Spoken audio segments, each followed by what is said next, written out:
एक बार की बात है, एक गांव में एक औरत रहती थी। उसका नाम कमला था। उसका पति गांव में आलू पराठा बेचा करता था। फिर एक दिन उसकी किसी कारण मौत हो जाती है और कमला अकेली पड़ जाती है। उसके पति ने जितने भी पैसे जोड़े थे वो सब अब खत्म हो जाते हैं। हे भगवान, अब तो सारे जोड़े हुए पैसे भी खर्च हो गए। अब मैं घर खर्च कैसे चलाऊंगी? लगता है अब मुझे ये आलू पराठे की रेहड़ी लगानी होगी, लेकिन मेरे पास सामान खरीदने के तो पैसे ही नहीं है। फिर वो उधार में आलू खरीदने के लिए सब्जी मंडी जाती है। अरे भाई साहब, क्या आप मुझे 10 किलो आलू उधार दे सकते हो? मैं जल्दी आपका पैसा चुका दूंगी। अरे नहीं नहीं, उधार नहीं दे सकता। हर जगह बाढ़ आने की वजह से मंडी में आलू वैसे भी बहुत महंगा हो गया है। कमला बहुत सारे व्यापारियों के पास जाती है, लेकिन उसे कोई भी उधार में आलू नहीं देता। फिर वो परेशान होकर गांव वापस लौट रही होती है। कितना अच्छा होता अगर हमारा खुद का एक खेत होता। मैं खुद के आलू उगा लेती, बाहर से खरीदने भी नहीं पड़ते और मुनाफा भी ज्यादा होता। तभी कमला की नजर एक खंडहर के आगे खाली पड़ी जगह पर पड़ती है। वो जगह बहुत उपजाऊ दिख रही होती है, खेती के लिए एकदम सही। अरे एक काम करती हूँ, इस खाली जगह पर ही आलू उगा देती हूँ। वैसे भी यहाँ कोई आता जाता तो है नहीं। कुछ ही दिनों में मेरे पास बहुत सारे आलू हो जाएंगे। एक बार मेरा काम धंधा चल गया तो फिर मंडी से आलू खरीद लूंगी। फिर यही सोचकर कमला उस खाली जगह के लालच में आकर वही आलू की खेती करने लगती है। लेकिन उसे ये नहीं पता था कि जिस जमीन पर वो आलू उगा रही है वो जगह श्रापित है। फिर कुछ ही दिनों में बहुत सारे आलू उग जाते हैं, लेकिन कमला जब भी कोई आलू तोड़ती तो आलू की जड़ में खून लगा होता। अरे ये खून कैसा है? जब भी कमला कोई आलू तोड़ती तो उसकी जड़ से खून आने लगता। हे भगवान, ये क्या चक्कर है? हर आलू के साथ खून क्यों आ रहा है?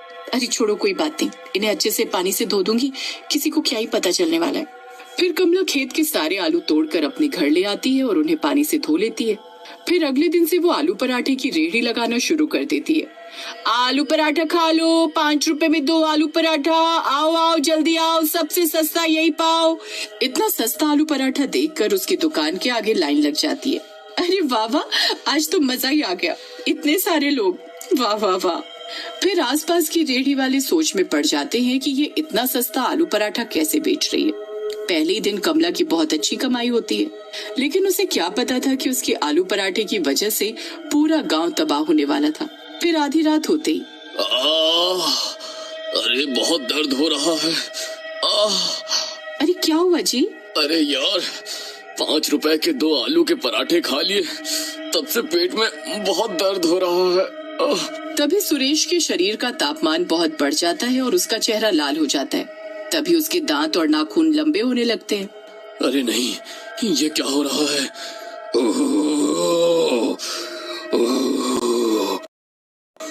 तभी सुरेश डरावनी डरावनी आवाजें निकालने लगता है।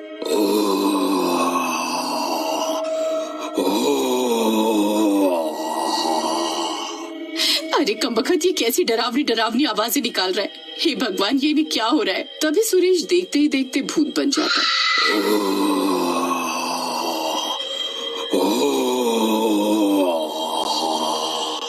उसकी पत्नी की हालत खराब हो जाती है। अरे मर गए रे, ये इन्हें क्या हो गया? ये तो भूत बन गए। मुझे भूख लगी है, मुझे आलू पराठा खाना है। जल्दी मुझे आलू पराठा लाकर दे, नहीं तो मैं तुझे खा जाऊंगा। अरे नास मिटे, आधी रात को मैं आलू के पराठे कहाँ से लेकर आऊं? तेरे इतने हिम्मत, रुक, तुझे अभी मजा चखाता हूँ। तुझे खाकर अपनी भूख मिटाऊंगा।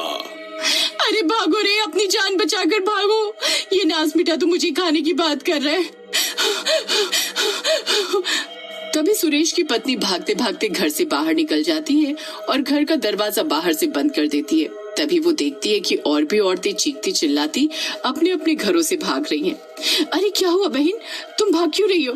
अरे बहन, पता नहीं अचानक से मेरे पति को क्या हुआ, उन पर किसी भूत का साया हो गया और वो मुझे खाने को दौड़ पड़े। मैं बहुत मुश्किल से अपनी जान बचाकर भागी हूँ। पता नहीं जब से आलू पराठा खाकर आए तभी से बेकी बेकी बातें कर रहे हैं। तभी वहाँ और भी औरतें आती हैं। उन सब के पति भी पराठा खाने के बाद भूत बन चुके थे। खोल दरवाजा, मुझे भूख लगी है। खोल दरवाजा, खोलो, दरवाजा खोलो। मुझे आलू पराठा खाना है। वो सभी भूत अपने अपने घरों में कैद थे और खिड़कियों से गुर्रा रहे थे।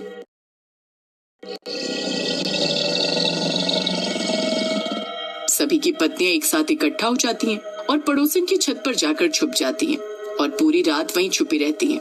वो भूत पूरी रात दरवाजा तोड़ने की कोशिश करते हैं लेकिन नाकाम रहते हैं। तभी सुबह होने पर सुरेश के घर दूध वाला आता है। दूध ले लो, दूध वाला। अरे आज सुनीता भाभी दरवाजा क्यों नहीं खोल रही? सुनीता भाभी, अरे दूध ले लो। अरे ये दरवाजा तो बाहर से बंद है। एक काम करता हूँ, दरवाजा खोलकर दूध अंदर रख देता हूँ।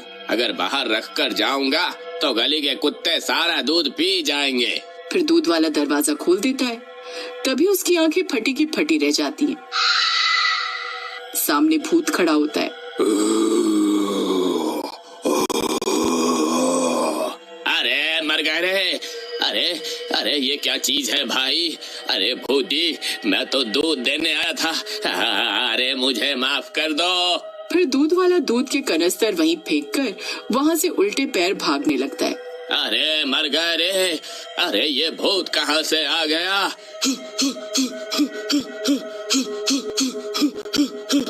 अरे नहीं, ये दूध वाले ने तो दरवाजा ही खुला छोड़ दिया, अब क्या होगा? फिर भूत गुर्राता हुआ घर से बाहर निकल जाता है और अपने साथी भूतों को भी उनके घरों से आजाद कर देता है। अब वो सब भूत गांव की सड़कों पर घूम रहे होते हैं। अरे सुनीता बहन, अब क्या होगा? ये कमबख्त सारे भूत तो आजाद हो गए। तभी कमला भी अपनी रेहड़ी लेकर घर से निकल पड़ती है। कल तो मजा ही आ गया, बस आज भी कल जितनी कमाई हो जाए तो मजा आ जाएगा। फिर कुछ देर में कमला भी अपनी जगह पहुंच जाती है और रेहड़ी लगाकर ग्राहकों को आवाज देने लगती है। आओ आओ, आलू पराठा खाओ, 5 रुपए के दो, इतना सस्ता और कहीं नहीं मिलेगा। जल्दी आओ और जल्दी पाओ। तभी वो सारे भूत कमला की रेहड़ी के पास आ जाते।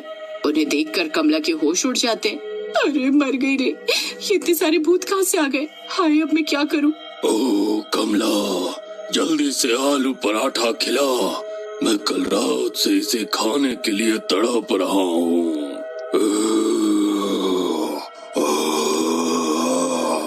हाँ हाँ, जरूर भूत जी, मैं अभी आप सबके लिए पराठे बना देती हूँ। अरे यार, मैं कहाँ फंस गई, अब मैं क्या करूं? अगर मैंने कोई भी होशियारी दिखाई तो ये सब मिलकर मुझे ही खा जाएंगे।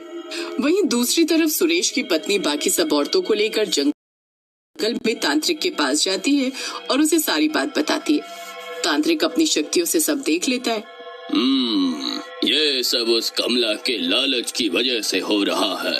उसने सबको श्रापित आलू खिलाए हैं, जिसकी वजह से सब लोग भूत बन रहे हैं। तुम औरतों को मेरा एक काम करना होगा। फिर तांत्रिक उन औरतों को अपनी तरकीब के बारे में बताता है। वहीं दूसरी तरफ भूत कमला की रेहड़ी पर पराठे बनने का इंतजार कर रहे होते हैं। कमला, जल्दी पराठा बना, नहीं तो तुझे ही खा जाएंगे। आज का दिन ही खराब है, एक तो बोनी भी नहीं हुई, ऊपर से नास पीटे भूत फ्री का खाना खाने आ गए। तभी वो औरतें दबे पांव आती हैं और कमला की रेहड़ी के पास रखी आलू की बोरी को उठाकर भागने लगती हैं। भूत ये देखकर हैरान रह जाते हैं। बेवकूफ औरत, ये आलू की बोरी कहाँ लेकर जा रही है? रुक। अरे सुनीता बहन, जल्दी भागो, ये कमबख्त भूत हमारे पीछे ही आ रहे। अरे मैं तो लुट गई, बर्बाद हो गई, मेरी तो आलू ही चोरी हो गए। फिर कमला भी उन औरतों के पीछे भागने लगती है। फिर वो सब औरतें भागती हुई तांत्रिक के पास पहुंचती हैं। वहाँ तांत्रिक ने हवन तैयार किया होता है, उसमें आग जल रही होती है। तांत्रिक बाबा, आपके कहने पर हम सारे आलू ले आए हैं। बहुत बढ़िया, जल्दी से ये सारे आलू इस हवन कुंड में डाल दो। फिर सुनीता आलू की बोरी को हवन कुंड में डाल देती है। आलू जलते ही वो सारे भूत तड़पने लगते हैं। अरे ये तूने क्या कर दिया? फिर देखते ही देखते उन सब आदमियों से भूत का साया हट जाता है और वो सब ठीक हो जाते हैं। अरे वाह वाह, मैं तो ठीक हो गया। कमला, ये तुमने ठीक नहीं किया। तुम्हें उस खंडहर के खेत से दूर रहना चाहिए था। जी मुझे माफ कर दो, मेरे लालच की वजह से ये सब हुआ है। मैं आगे से ऐसा कुछ नहीं करूंगी। फिर फिर कमला सबसे माफी मांगती है और मेहनत करके अपना आलू